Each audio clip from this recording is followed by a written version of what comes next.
Shalom sahabat CS dimanapun Anda berada, saya sangat bersuka cita bisa menjumpai Anda untuk menyampaikan kebenaran firman Tuhan.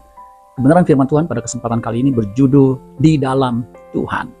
Apa yang dimaksud dengan di dalam Tuhan? Ini menjadi pertanyaan penting buat kita semua. Sebelum saya melanjutkan pembahasan tentang tema renungan kita pada kali ini, yaitu di dalam Tuhan. Bagi saudara yang baru pertama kali menyaksikan tayangan saya ini, firman Tuhan melalui channel saya ini, saudara langsung subscribe. Subscribe itu gratis, saudara. Langsung tekan tombol lonceng notifikasinya, supaya setiap kali saya menerbitkan atau membuat renungan firman Tuhan melalui channel saya ini, saudara yang pertama kali menyaksikan. Terima kasih untuk dukungan saudara yang setia sama-sama belajar firman Tuhan melalui channel saya ini. Saya percaya saudara pasti diberkati. Kalau saudara diberkati melalui pelayanan firman Tuhan ini, saudara langsung bagikan kepada yang lain, supaya yang lain pun diberkati Tuhan. Itu pelayanan finger ministry. Di dalam Tuhan. Wahyu pasal 14 ayat 13. Ayat ini biasanya dibawakan atau dipakai untuk ibadah pemakaman, ibadah duka, saudara. Ya, tapi kesempatan kali ini saya sampaikan secara khusus buat kita semua. Wahyu 14 ayat 13, dan aku mendengar suara dari sorga berkata, tuliskan, berbahagialah orang-orang mati yang mati dalam Tuhan sejak sekarang ini. Sungguh, kata Roh, supaya mereka boleh beristirahat dari jerih lelah mereka, karena segala perbuatan mereka menyertai mereka. Nah, kalau saudara perhatikan di situ, suara dari sorga, ya tentunya di suara Allah, suara Bapa di sorga. Tuliskan, ya, berbahagialah orang-orang mati yang mati dalam Tuhan. Jadi orang yang matinya itu di dalam Tuhan, itu orang yang berbahagia. Ya, orang yang berbahagia adalah orang yang kalau dia mati, dia kondisinya, situasinya, ya keadaannya ada di dalam Tuhan. Nah, apa yang dimaksud dengan di dalam Tuhan? Ya, apakah hanya sekedar percaya Yesus ke gereja, kemudian itu disebut dengan di dalam Tuhan? Ya, baca Alkitab, berdoa kepada Tuhan Yesus, berdoa kepada Bapa di surga, itu cukup disebut dengan dalam Tuhan, ya, keadaan di dalam Tuhan. Nah, kalau kita meneliti lebih lanjut melalui pembacaan firman Tuhan dari berbagai ayat, khususnya yang ditulis oleh Rasul Yohanes ini, atau Rasul Paulus dan juga tulisan-tulisan yang lain, kita bisa memahami ya, dengan lebih dalam lagi, tidak dangkal.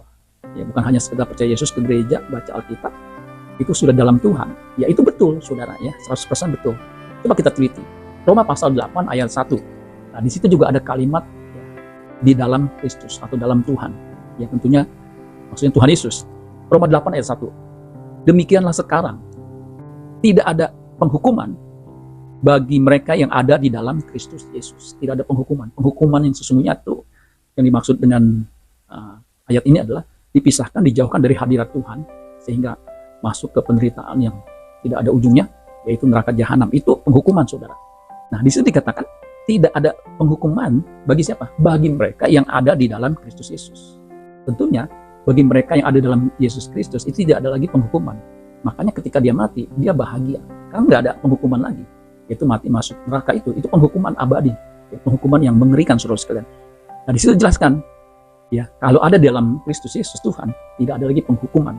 Nah, saudara, kalau kita cermati bahasa asli dari ayat ini, Roma 8 ayat 1, itu bukan hanya sekedar ada di dalam Kristus sehingga tidak ada penghukuman.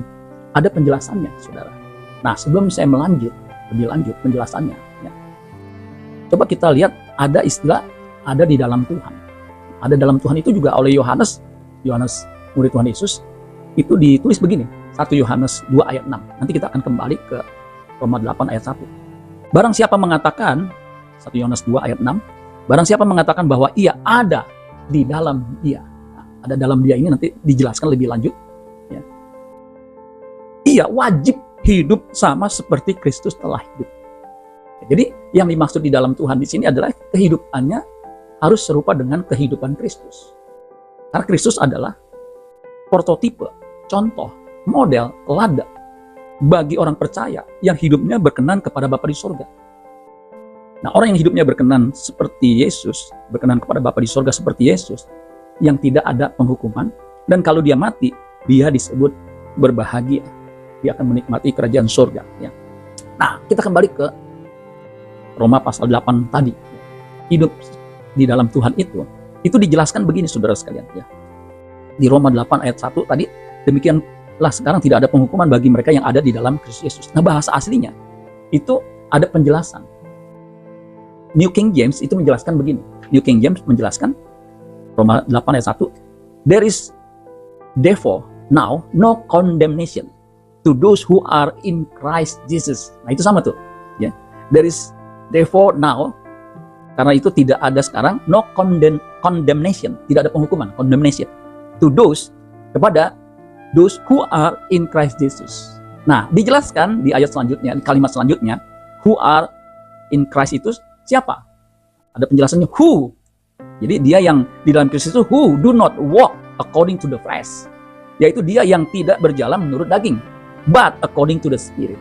Nah, jadi saudara sekalian, di dalam Yesus itu hidupnya tidak menurut daging, tidak mengikuti tabiat manusia yang berdosa ini, manusia lama ini, tetapi melainkan hidupnya menurut roh, dipimpin roh Allah. Kalau kita baca Roma 8 ayat 14-nya, semua orang yang dipimpin oleh roh Allah adalah anak Allah. Jadi saudara sekalian, anak Allah yang sesungguhnya hidupnya itu dipimpin oleh roh Allah, bukan menurut daging, keinginan daging. Sebab kalau kita hidup menurut keinginan daging, Galatia pasal 5, kita tidak akan masuk dalam kerajaan surga. Orang yang hidup menurut keinginan daging tidak mungkin berkenan kepada Allah. Jadi siapa yang berbahagia kalau dia mati? Yang hidupnya seperti Yesus. Hidup seperti Yesus itu seperti apa? Hidup yang senantiasa dipimpin oleh Roh Kudus. Sehingga kalau dia meninggal, dia akan diterima di tema abadi. Itulah hidup yang kita harus jalani, yaitu hidup serupa dengan Kristus, di mana filosofinya, prinsipnya, seperti yang Yesus katakan di Yohanes 4 ayat 34. Makananku ialah melakukan kehendak Dia yang mengutus aku dan menyelesaikan pekerjaannya. My food is to do the will of Him who sent me and to finish His work. Itu sama, itu bahasa Inggris, saudara ya. Jadi kalau kita punya filosofi seperti Yesus yang hanya melakukan kehendak Allah Bapa di surga, kalau kita mati, kita bahagia. Karena tidak ada penghukuman. Kalau kita melakukan ya, apa yang dikatakan roh, sehingga menghasilkan buah roh, Alkitab mengatakan tidak ada hukum yang menentang kalau kita hidup menurut roh. Makanya kalau kita mati, kita berbahagia. Jadi bukan hanya sekedar percaya Yesus ke gereja, tapi hidupnya jahat, hidupnya amburadul, hidupnya sembarangan. Bahkan melakukan KDRT. Bagaimana bisa berkenan kepada Bapa di surga? Secara tataran moral umum aja, menurut manusia tidak berkenan. Ya, apalagi menurut standar Allah. Jadi saudara sekalian, itulah yang disebut dengan Kristen. Kristen itu dari kata Kristianos. Kristianos itu artinya pengikut Kristus. Pengikut Kristus itu Kristianos, artinya menaruh pikiran perasaan seperti yang dimiliki Kristus. Mindsetnya, cara berpikirnya seperti Kristus. Ya, melakukan kehendak Allah Bapa di surga. Karena bukan orang berseru Tuhan-Tuhan yang akan masuk dalam kerajaan surga, melainkan dia yang melakukan kehendak Bapa di surga. Jadi siapa yang berbahagia? Ya, yang kalau dia mati, mati dalam Tuhan. Yang hidupnya seperti Yesus Kristus. Amin buat firman Tuhan. Tuhan Yesus memberkati. Sola Gracia.